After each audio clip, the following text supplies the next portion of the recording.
I think we're back. I think we're back.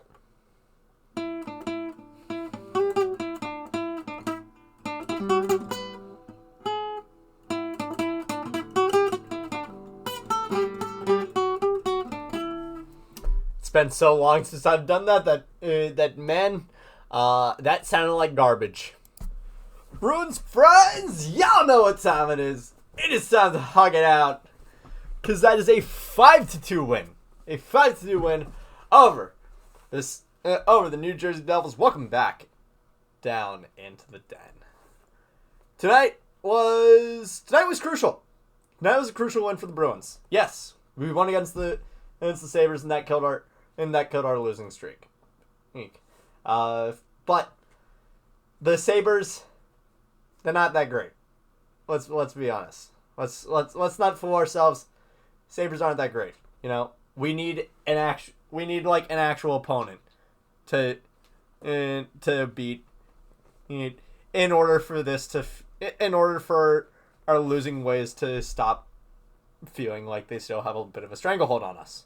And to be fair, Devils are one of the hottest teams in the entire league.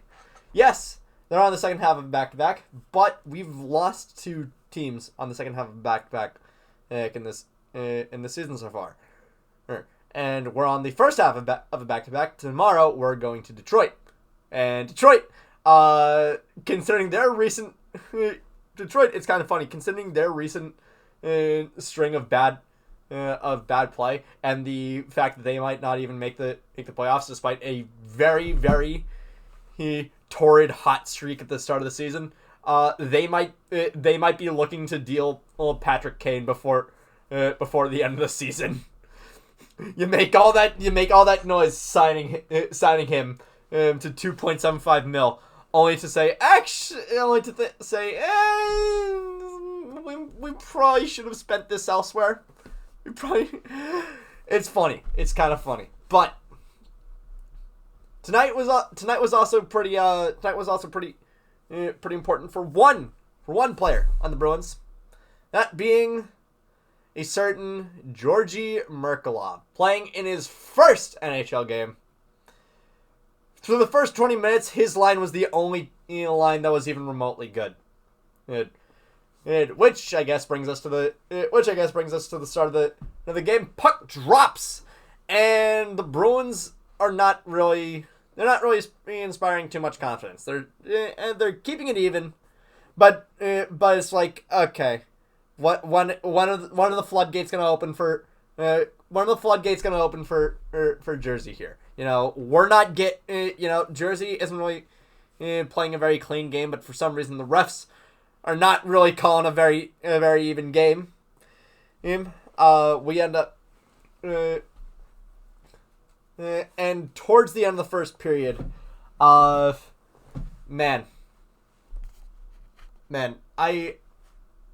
it's always frustrating to give up a goal that quickly off a face-off, but it was kind of like the goal against.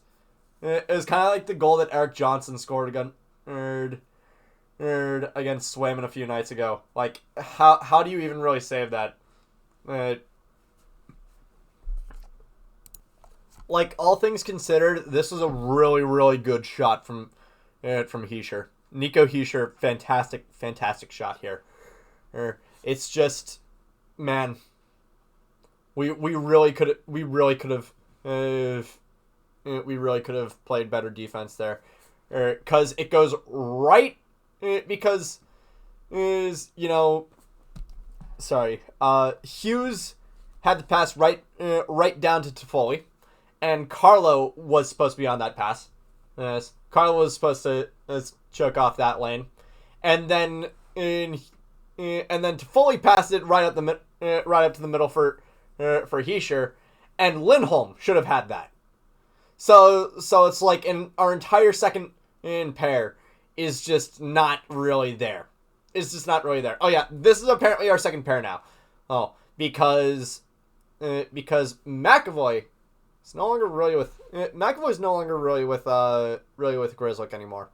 Although we will talk about McAvoy in a little bit, and it's it's kind of sad. Uh, anyway, Bruins get that one scored on us pretty quickly into the first period. For the entire first period, Bruins are not really looking great. Like I said, Merkelov's line, the only one that even remotely looks good. JVR quietly had a really, really good night. Frederick quietly had a really good night. Merkelov in his debut, Merkelov in his debut, he was alright. He was alright. Like I don't think they really utilized him at all during the second period, which is kind of frustrating. Kind of makes me think, like, okay, where did he mess up in the first, and why was he not really there in the second? And because the second, fantastic for the Bruins. The second might be the best 20 minutes of hockey that the Bruins have played in a while. Well, which is not really saying much because of how garbage the Bruins have been in recently. But hey, I'll take a 4-goal period any day of the week. Speaking of which, let's move on to the second period. And really early on, Ullmark lets in a shot from pretty much the blue line with nobody, not a single soul in front of him, but Luke Hughes, who was the one who shot it. So, and after that one, I feel like Ullmark was kind of like, all right, buddy, let's get your head in, let's get your head in the game. Let's talk this way for a little bit. Let's regroup up here and let's get back into the game. That was a really bad accent. I am so sorry to everyone, not just the Swedish people that I might have just offended with that accent. And but afterwards, that wasn't. But that wasn't the only thing that improved after that goal. Well, because for the rest of the night, Ullmark was fantastic. Ullmark, beautiful last 40 minutes. It's you know how I said that Jake DeBrusk has quietly been having a decent season. It's just that it hasn't shown up on the score sheet. Well, tonight was the end of that because tonight was the end of it not showing up on the score sheet because because after a while in the offensive zone, which by the way, the Bruins spent a really, really good amount of time in the offensive zone this game. This might, like I said, this might have been one of the best games. This might have been the best 20 minutes of hockey that we've played in a while. So you have stuff like this where the puck is floating to the end boards, and you know, Vanacek is trying to come out of his crease to get it, but Marshy finally unlocking fourth gear, just bursts behind Vanacek and gets it out in front into DeBrusk, and while Vanacek is trying to get back in position, and DeBrusk swoops across the crease and puts it in behind him. I love this. Yes, and for the entire game, the Bruins were uncharacteristically really, really good on the puck battles against the boards, like amazingly good. Yeah. After that, Pasta starts a little bit of a scoring kick. He gets 2 tonight, and surprisingly, the other guy gets 2. Kevin Shattenkirk? Really? Well, I guess this is a thing now where Kevin Shattenkirk is an elite goal scorer.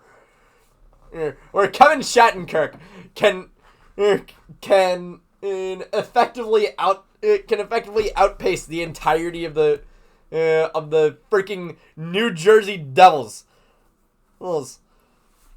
But let's actually talk about the McAvoy thing. This happens during the third period. During a penalty kill, during a power play, I think, for the Bruins. Yes, Kevin Ball ends up going to the box for high sticking Zaka.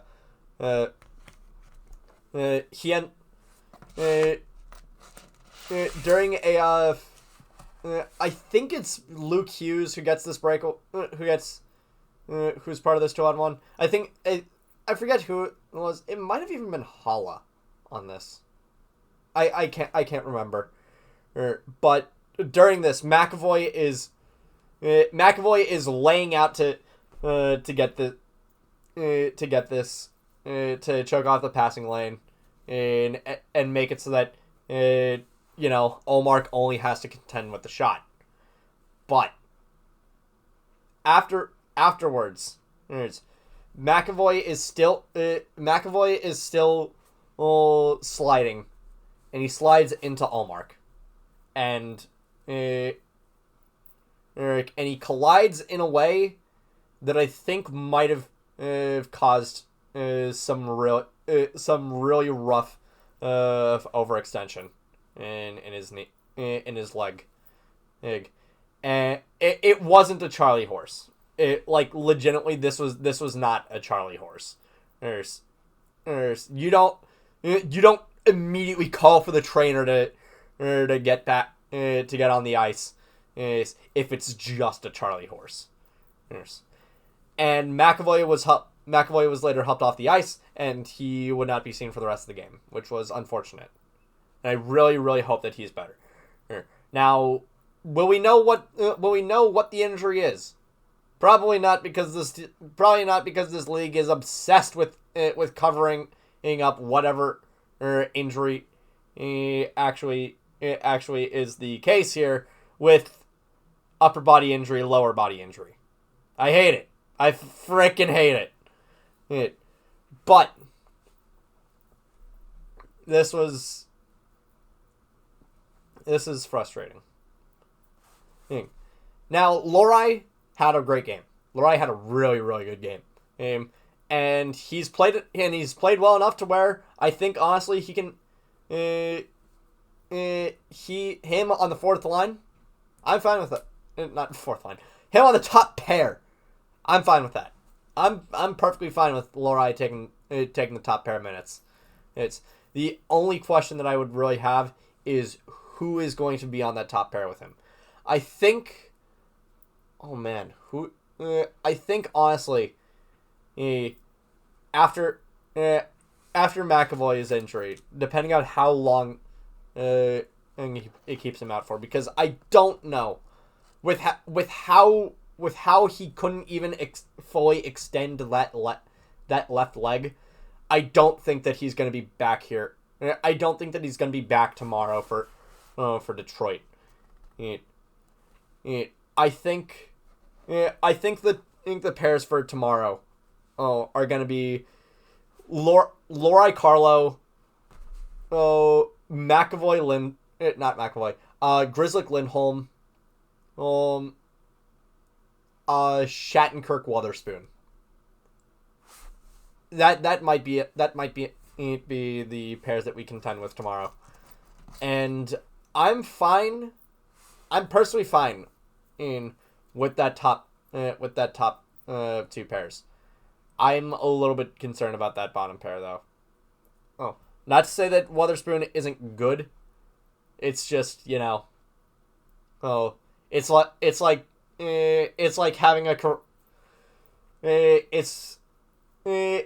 having I don't know, a Ford Focus is to fall back on when you've just busted up a McLaren. I don't know. I'm not a car person. But that is how I'd imagine it. But after this McAvoy injury, Shattenkirk would end up scoring on the power play.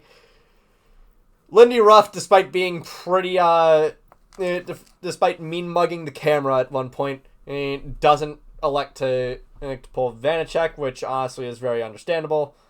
Bruins win 5-2. I'm happy about this. We should be happy about this. We just were on a really, really bad. We were just on a losing streak. I probably shouldn't have said really, really bad losing streak. Especially because a particular 28-game losing streak just broke tonight. Man, Wingstop employees in Detroit are going to be screwed. Good. But we were just on a bit of a losing streak. I think it's good to at least find a little bit of solace in this one. And that is probably going to be the last that you see of me to this year. 2023 was a big year for me. It was a really big year. It was one where I put out some of my most watched content. I mean, understandably so, because earlier this year we had the second half of the 2022-2023 Boston Bruins season that saw us win the most games of any team in the regular season, and then unfortunately lose in the first round. Which, by the way, I still find it funny how the most watched video the most watched game reaction video. I admit the most watched Into the Den video is not Game 7 loss. It is the drunken frustration that I had after Game 2. After Game 2, I'm like, no, I'm not waiting to the end of that. I'm not waiting to the end of that game, and to make this. And that video has like 63 views. 63 views. And I know it's not really that impressive. But you know what? With a following as small as this, I'll take what I can get. And I'm hoping that in 2024 I can grow this to something bigger. I know that this series has sort of been like spinning the tires for a little bit. And it's a little bit and I won't lie. At some points it does kind of get to me up here. It sort of feels like, what the hell am I doing? But you know what? I'm going to keep doing it. Not because it's something that brings home any sort of revenue. I'm not even eligible for YouTube revenue sharing. I'm doing it because I love it. I'm doing it because this is something that I like to do. I'm doing it because this is something that I love to do. Will this ever be big enough for me to actually make something of? Who knows? That's ultimately the dream, but who knows? Just know that even if that never comes around, you guys are still gonna have me. I love doing this. I love watching this team. And I love talking about this team. So, no. Into the Den is not ending anytime soon. However, I will probably be... on the contrary, I will probably be freaking plugging the hell out of this. Yes. I might actually even make a... I've pretty much just outfitted my current Twitter account to just be this. Yes. I might end up making a new account for my unhinged ramblings about video games and stuff like that. Maybe for plugging my Twitch streams, which, by the way, my twitch.tv is still in the description down below, and I will still be plugging the Weymouthers podcast all throughout the rest of the season. And mostly just because Em and Rachel are my friends. Also, Em and Rachel, please have me on at some point. I would freaking love that. Anyway, yes, I will be plugging them throughout the rest of the season. But I will probably be making a new Twitter account just to keep my inane ramblings in their own compartmentalized area. And who knows, I might even in 2024 I might start my own podcast. There was a podcast that I had been doing, the Mass Sportscast podcast. I think honestly that podcast might be over. It kind of just ended abruptly because is the two members, myself and my friend Tanner Hume, we sort of jumped ship to the sports disaster, and that was a very, very fun, and that was very, very fun. And I will still be on the sports disaster, but I might be looking to reboot my own podcast specifically about hockey. I don't know when we're gonna start, but just know the Sticks and Stones podcast is coming in 2024. And you know what? I think that's it for tonight. I think that's it for this year. So, thank you all so much for watching. Thank you all so much for a fantastic 2023. And I hope to see you all in 2024. Please, like this video if you haven't. Please subscribe. I know I'm sounding desperate. I know I'm sounding like I need to plug it, but come on. We all like to in our heads. Big number always go burr. Big number always go burr. It's why we're so attracted to big contracts. I will see you guys next year. I know we have our game tomorrow, but consider this. I'm going to get very, very drunk at a bar. That is what is going to happen tomorrow. I'll see you guys next year.